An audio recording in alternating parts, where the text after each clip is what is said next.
So I have now been practicing awareness of the senses for a good 2 weeks.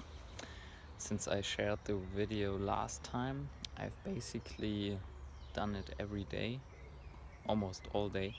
At least that's what I tried. What have my experience been so far? Honestly, I have to admit I underestimated how powerful this can be if you really ramp it up to maximum capacity of the mind. I tried, or basically what I did is I tried to concentrate on as many sensory experiences at the same time as I could.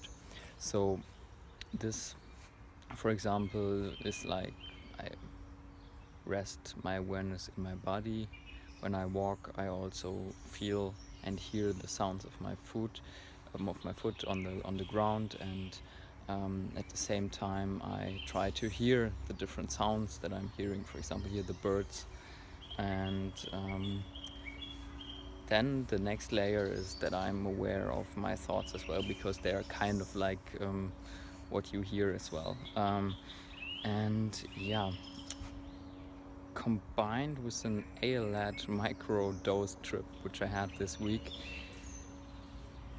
I have to say it shook something up inside of me. It created some anxiety, some fear of the unknown, which this you will discover on this enlightenment path, and I will go into more detail on the ALAT trip, or it's not really a trip, but microdose experiment, in another video. But the practice really, even though it feels good at the time, it definitely created some underlying fear, or it shook something up, because once you really go into the finest moment of experience, you start to see how fleeting it is. It changes so quickly, and we always try to attach our mind to any kind of experience. I mean, you hear a bird maybe singing and you think it's a bird, but if you really go to the finest moment, you will notice that this is a concept you put on top of what you actually experience. And if you only go into the raw experience, it's something completely new, because at least for me, I've lived in concepts for years, since I basically have been a small child. And this makes this experience with the practice, this is basically the experience from the practice I had so far.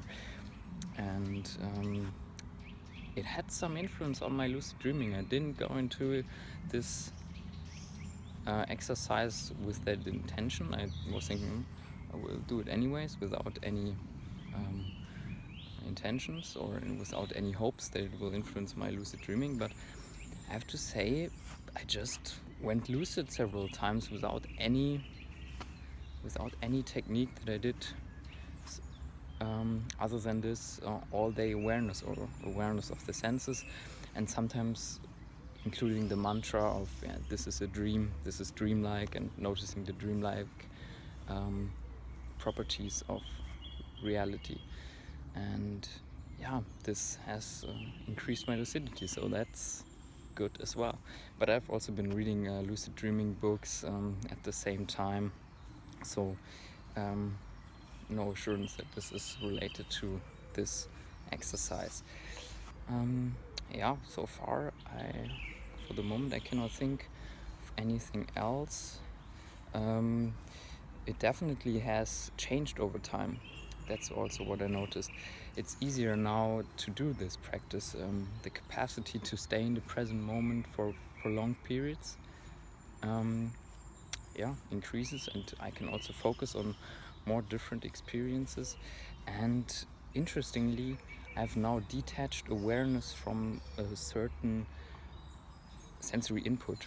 So for example, before I was always concentrating on one thing, and then my awareness was basically connected to this. But when you try to be aware of everything that you experience, it's so hard to do it like with a focused awareness, that it feels like your awareness starts to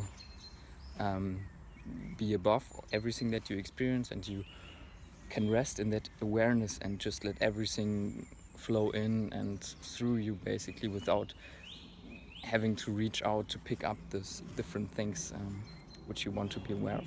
So that has been basically a small enlightenment experience for me, that awareness is definitely not conscious experience. It's conscious, but it's not the experience of the senses. So yeah, that was a new discovery for me. That's it so far for the first 2 weeks, and I will continue with Dream Yoga lesson number 2 and keep coming. I will keep making updates on those. So see you soon.